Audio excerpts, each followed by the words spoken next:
Hello, it's my pleasure to welcome you all for the lecture series on Module 2 as per the VTO syllabus.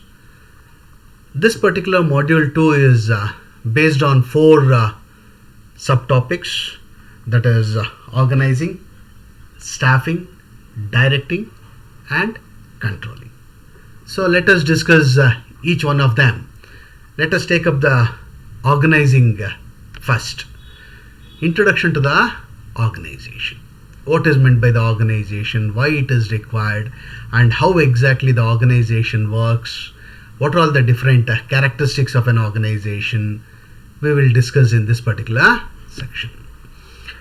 An organization can be defined as a social unit or human groups deliberately structured for the purpose of attaining specific goals. That means any organization will work for the goals. That means there is a goal for every organization. To accomplish that particular goals, a group of people will be coming together and they will have a different structure of how exactly it should work and how exactly they should move towards the goal will be defined by an organization.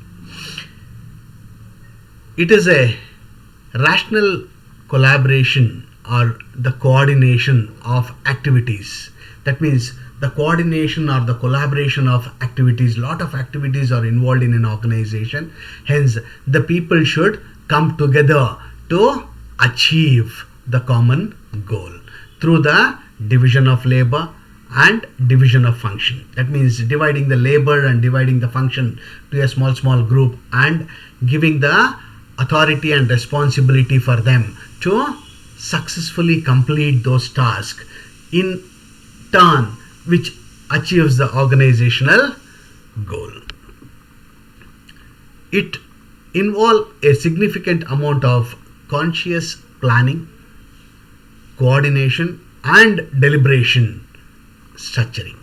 That means it is a structured way where you will be doing a planning, coordination and structuring the work to achieve the organizational goal. Next, let us see the culture of an organization. The culture of an organization is been given into 7 dimensions. So let us see each dimension and understand it. Okay. So first dimension is the innovation and risk taking. Any organization need to innovate, need to develop something such that it can take risk in doing it.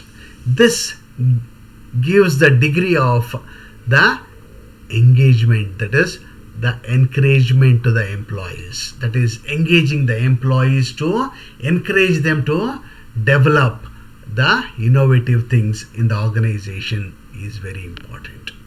The second culture is the attention to details.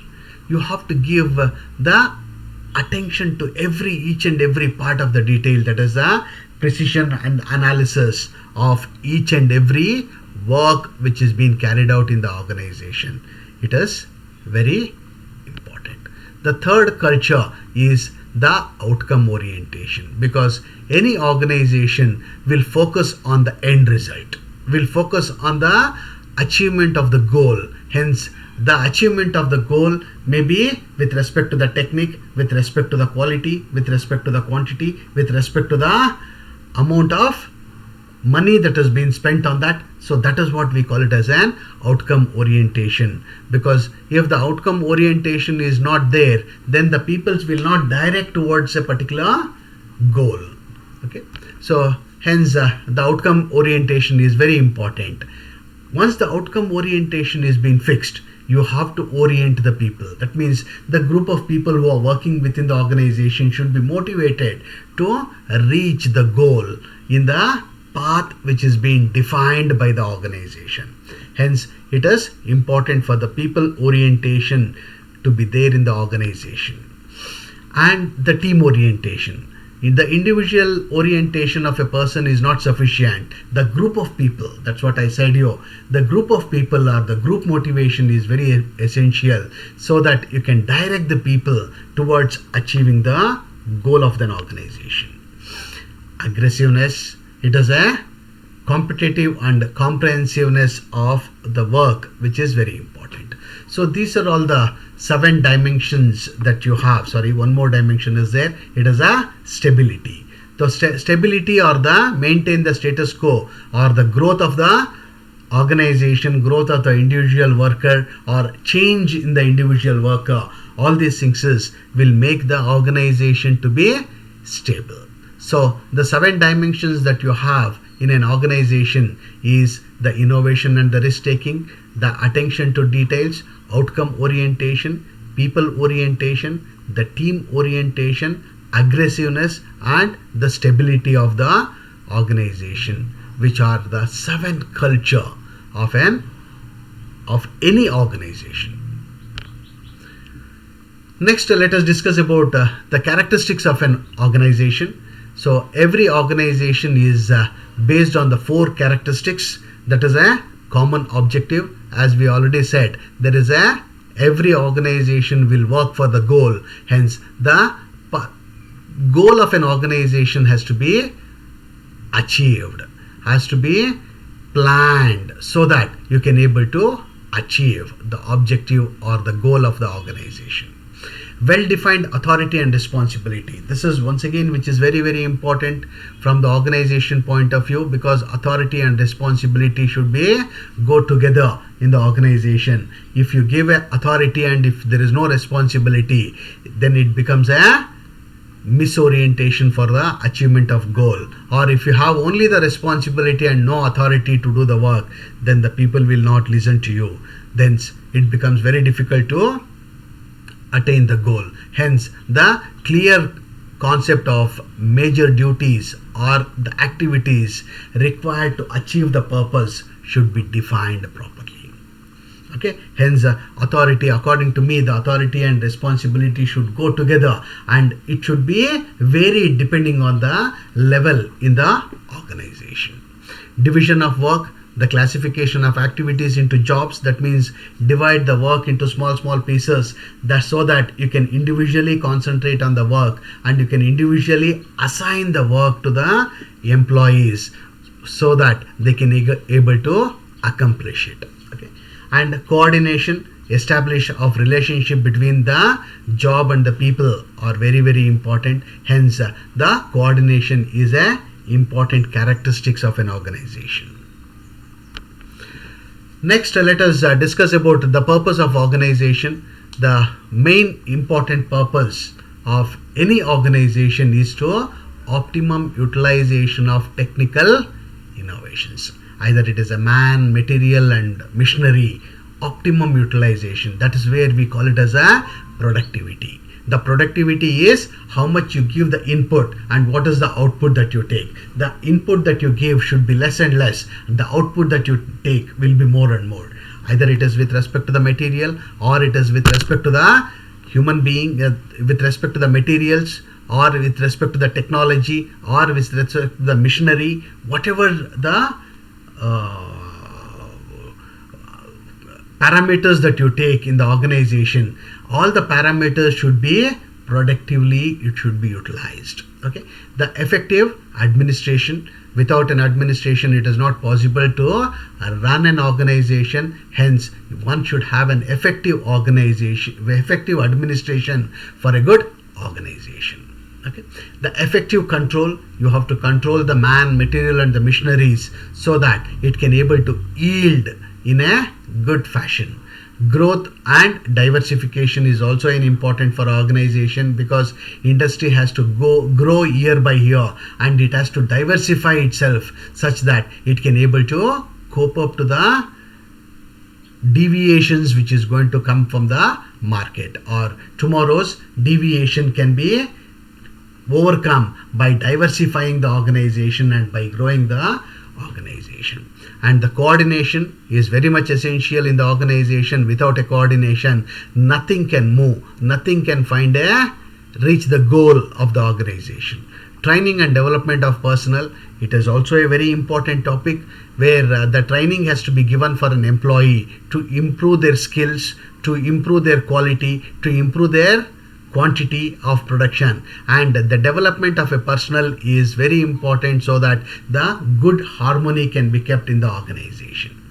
Initiative, yes, the organization has to take an initiation to start or develop the new things in the organization and give support to the initiativeness such that the organization should show that it is moving in a positive direction.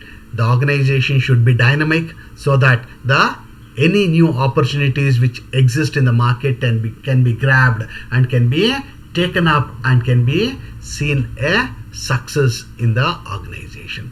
Better human relations, always we say that because it is a diversified group of human beings are there in the organization, hence better human relations will make the organization to give a work satisfaction. The work satisfaction definitely will lead to the improved productivity in the organization. Similarly, the job satisfaction plays an important role in an organization where the job satisfaction will lead to the increased productivity at the organization. Next, let us discuss about the principles of organization. The 15 principles what we have is objectives. As I have already said, all the organization will have an objective. Without an objective, no organization will function. The objectives may be different. The objective may be to achieve the goals of an organization, or to make money, or to give a service, or to give a charity, whatever may be the objective of an organization, but the objective organization is must. Next thing is a specialization. Second principle of an organization is a specialization. Whatever the objective that you have set, for that, what is the kind of specialization that you need has to be thoroughly studied, has to be thoroughly implemented such that the organization can run in a good fashion. Span of control, the organization should also think that what should be the span of control, how many people should work under a manager, or how many people should work under a supervisor, and how much of span of control should be there in an organization so that the effective output can be achieved. Exception, so organization should have very less exceptions where the organization should be moving towards from one corner to the other corner, or one business to the other business. It can be having a very less exceptions. Scalar principle, that means how the organization should be structured. What should be the scale of structure that you are having, whether it is a narrow scale of structure, whether it is a wide scale of structure, whether it is a authoritarian structure. There are various structures are there in the principles of the organization. How these principles of organization has been structured, that we will be discussing. Unity of command, that means every worker in the organization should have an unity of command such that it can able to move towards the goal of the organization. If the diversity of command is there, then the worker will get confused which order to follow, how he has to work towards, for whom he has to work. That will get a confusion with the employees. Hence, the unity of command is very much essential in an organization. Delegation, yes, delegation of authority and responsibility, that's what I said. So you have to delegate the authority and responsibility, and you should make them accountable for the authority and responsibility which is being delegated to them.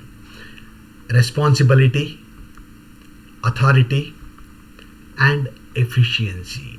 This is very, very important, because delegation of responsibility, authority, and effectively how much is converted is more important. And simplicity, because organization should be very simple and it should be high thinking should be there in the organization.